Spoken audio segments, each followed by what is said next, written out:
you need to know that it's about a 10% survival rate of this kind of event. And this is not an accident, and it's not unusual. If belief leads to that, I don't want to have anything to do with it. Wow. I'd rather you be right. I just don't think you are. What do you do when you get an email like that? Are you open that maybe God really is good, but the people that follow him aren't always? This week on the Reach Podcast. All right, I'm here with David Meyer, and David is the executive minister at the Hills Church in the DFW area.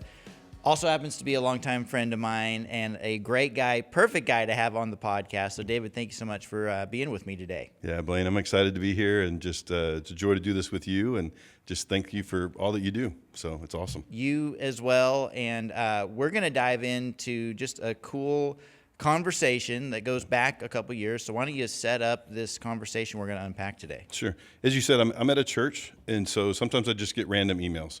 And so there was a conversation that was started by somebody else, but started via email. And so as I began to read what this gentleman had sent in,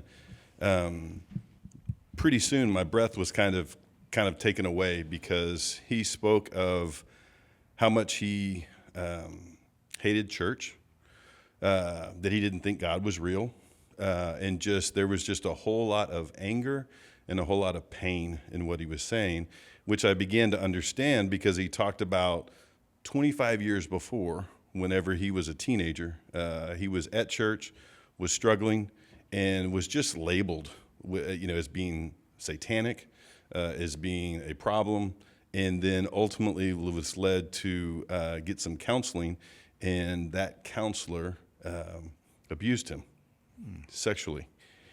And you're just, you're in part nauseated by what you're reading, you're heartbroken by what you're reading, and he's just kind of unloading. And it's hard to fault him for that.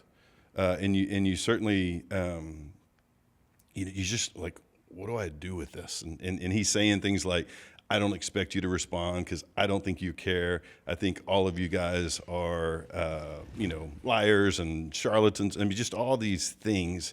But he did say, but if my email does anything of maybe protecting people, then it's worth me sending this. And he also said, this is probably proven to be a little therapeutic for me. Whoa. So what do you do when you get an email like that? Yeah. I mean, obviously the first thing you do is you just kind of like, all right, Lord, what do I do with this, right? So, I mean, there's obviously some time of prayer, but also, I just found that my heart was so moved for him. And I tend to find that when folks are passionate and emotional, they still care. Like, that's evidence that they still care. And I just got the sense that he was really crying out for help. And so I just responded. And the first thing I did was I just apologized. There's not any need to try to verify the story. There's all a need of saying, man, I am sorry. And that is horrific. And if I had an experience similar to yours, I think I'd be in the same place that you are. And so all of that makes a whole lot of sense. And I want you to know that, where we're at, we do have safety precautions in place and so forth. And so what your concern is legitimate. And, but also we think that we do things that, would put us in a place that we have protection there. But lastly, can I go to lunch with you? Can we just kind of talk about what's going on? And would you be open to kind of extending this conversation and even maybe shifting it a little bit so that we could do it in person? And he takes you up on it. He says yes, which I didn't expect him to, but he says yes. No, but you can kind of tell that he probably wanted that in a sense, right? He's got these issues, but like you're saying, it is a cry for help and a wanting to be heard and engaged because he actually does care. So, where do you go to lunch? Yeah. So I mean, we just go to just a restaurant that's in the area. Okay. That and just try to. I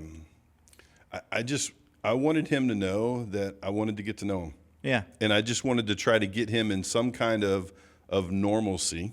And so it wasn't like we were trying to go have a lunch, just me and him, that was secluded or anything like that. It was just like, hey, will you meet me at this popular restaurant that's around the corner? And really kind of expecting that first encounter to just be a continuation of him kind of unloading. Yeah, yeah. And just kind of, in some ways fighting back in a way that he couldn't have done 25 years before. And for people that are listening, that they might not get an email like this, right? Because that's what you do, and you get these kind of emails. Sure. But we all probably have friends that have, whether it's to this degree or not, they've encountered some kind of issue that is similar, or that's a very emotional type of barrier to faith. And so for somebody who's got a friend like that, no matter how they got into a relationship, when they go and maybe they have an opportunity to have a meaningful conversation for the first time, like you're about to, you got any advice on how to get that started in a way that works well? Yeah, I just think you want to affirm that their pain is real. Sometimes we go into, all right, so tell me what's going on, and let me make sure that this is real, and did this really happen, and did you really understand what? We don't need to do that. We just need to be available and go, man, I want to hear what it is that you've experienced, and we want to be quick to say, I'm sorry. We don't want to make excuses. Sometimes we'll say something like, well, around my Christian friends, something like that wouldn't happen. Or around my faith community, something like that wouldn't happen. And really? Like, do we honestly know that? And so there's no need for us to say that. All we just need to say is, that is horrible. And I am so sorry that happened. And so, but out of that, we might start to talk about how maybe that's more about the individuals that did that to you, and not necessarily a reflection of who God is or his character. Sure. And so did you start right there when you guys meet up for lunch, or did you chit chat? What do you do? I think because of just the gravity, and that there really wasn't a relationship prior to that, I wanted him to know, or at least I wanted to try to create a safe environment. And so I was just immediately, man, I'm so sorry. And that's horrible. And again, some of the things that I had said in the email, I wanted him to hear me say. I wanted him to be able to look me in the eye. And in some ways, man, you're just kind of going, is there any way that I can accelerate just a level of comfort and ease and safety for him, that he realizes I'm not going to challenge what he said. I'm not going to challenge his experiences. And then from that, might he trust me more? Not just to be able to tell more of his story, but also whenever it is that I am, again, at some point trying to say, I don't think this is a reflection of God, but I do think it's a reflection of folks that say that they follow him. And so that's what you're trying to build that rapport towards. Sure. And so how did that conversation actually play out that day? Yeah, we just sat there and I just said, obviously what you've experienced at the hands of people that say they're a follower of Jesus, or say that they're Christian, or say that they believe in God, is horrific, and has put you in a place that, man, if belief leads to that, I don't want to have anything to do with it. But kind of shifting it towards so something that happened 25 years ago, and what it is that you've lived out over the years. What is it that you've experienced it since that supports what it is that you believe today? And so again, I'm just really wanting him to tell his story beyond, the trauma and the abuse that he experienced, but also just tell me what the last 25 years have been like. And out of that, what is it that reinforces what it is that you believe? Yeah. And when you do that, you begin to understand how it is that he's drawing these conclusions and where they're coming from. And now you can kind of start to have some conversations to go, is there maybe a different way to look at this? Are you open that, maybe God really is good, but the people that follow him aren't always? Yeah. And how far did you get that day? Was it mostly just listening initially, and that was the bulk of it? Yeah, I think I remember. I remember the way that lunch ended, as he kind of shared his story. And again, you can't apologize too often in the midst of that. But on the back end, to say, I just want you to know that not only am I sorry, but I want better for you. And the best that I know for you involves God and Jesus being in your life. And yet I know that that's so far removed from what it is that you want to hear or what it is that you might believe. But I would like to get together again and continue to potentially, recast who God is and what he has for you. Would you be open to that? In some ways I'm asking for permission to not only have the conversation, but continue it. And he said something really interesting. He said, well, I don't believe any of that, as we've said, but I am rooting for you, because the way that it ends in what it is that you believe in comparison to what I believe, I'd rather you be right. I just don't think you are. Wow. That's a great way to, just an interesting thing to say at the end of that conversation. It was. You mentioned that, continuing the conversation, because it's something we talk a lot about here, is it really is a process, especially Absolutely. for adults, to change fundamentally what they believe about God. And so recognizing that you don't have to do everything in one meeting or the first time you get an opportunity to talk about these kind of things. Getting another opportunity is a humongous win. Absolutely. And again, some things that you guys talk about are just barriers, right? And there's this huge emotional barrier that he has, appropriately so. But what can we do to just earn the right to be heard further? And really, I think folks tend to need to feel like they belong, whether it's in a community, whether it's in a relationship, before we can really talk to them about what it is that they believe.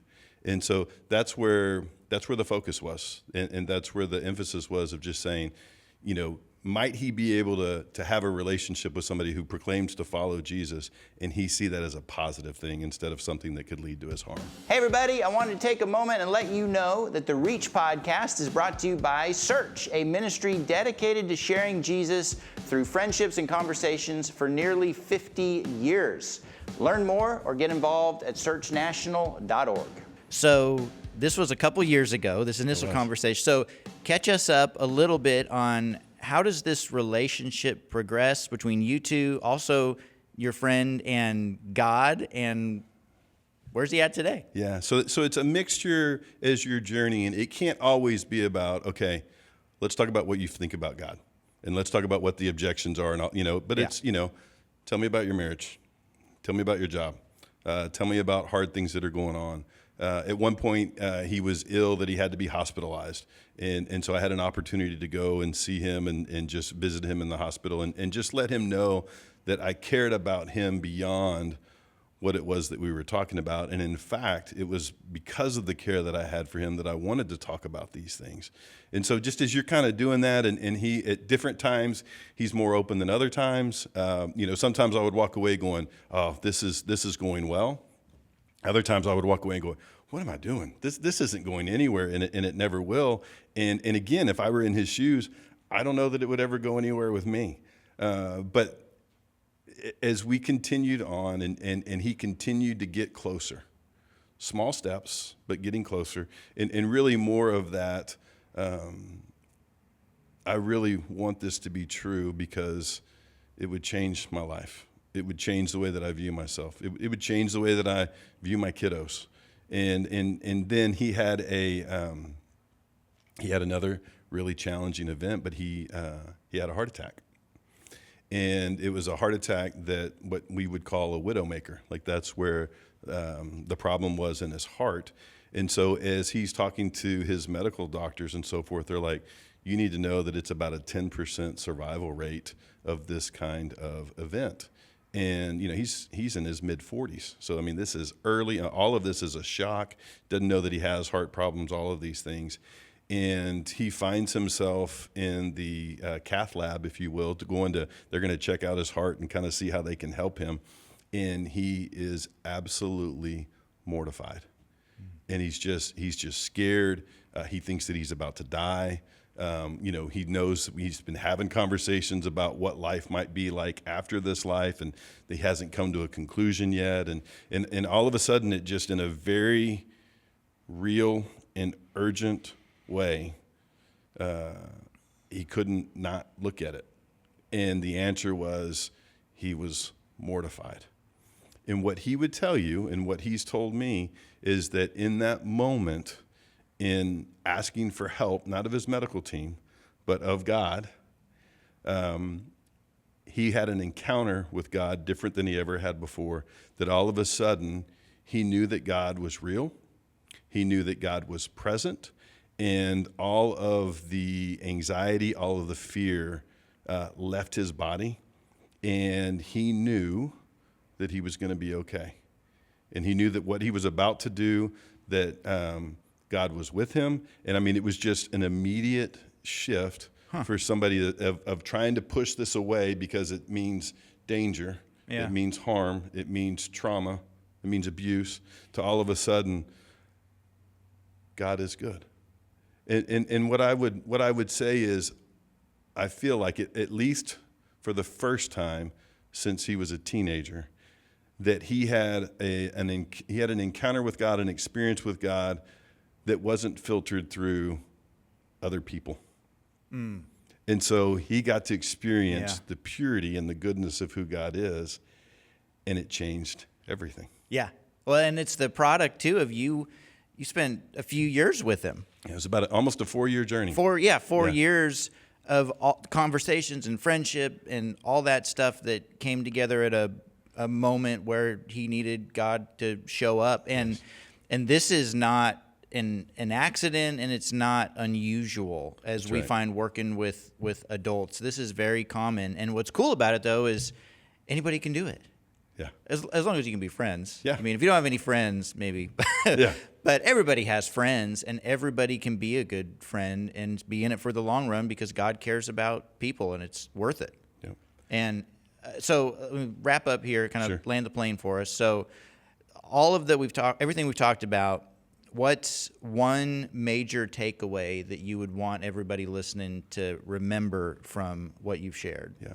I think that oftentimes we can hear of people's experiences around the idea that God exists, around the idea that Jesus is his son, and they have been hurt by either followers of Jesus, by Christians, by the church, things of that nature. And what we tend to do is back away, and we tend to go, well, that's a lost cause. There's no hope there. Or even we'll get defensive and say, and I think in those moments, what we need to recognize is that when somebody is willing to share something and they have emotion behind it, they're actually saying, I want to talk. In some ways you can say it's a cry for help. I often find that when people are apathetic and they don't want to talk about anything and there's not any emotion, those are the ones that tend to be really hard. But don't let whatever experience somebody brings, even as severe as what this case was, be something to think that, man, I'm just not going to engage. But in some ways, let it be all the more fuel for why you will engage, because God has a different story for them that he wants them to know and he wants to write for them. And so lean in, but just do it out of love, not out of an expert in anything, and see where it is that God takes it. I can't think of a better way to end this episode. That's a great point. David, thank you so much for being my guest. It was an honor to be here. Thanks, Blaine. Thanks for listening to the Reach Podcast. If you enjoyed today's episode, subscribe so you don't miss the next one. That'd be a good idea. Share it with a friend and leave us a review to help others find the podcast. Now, for more resources, please visit reachothers.org and follow us on Facebook and Instagram, and we'd love to hear from you.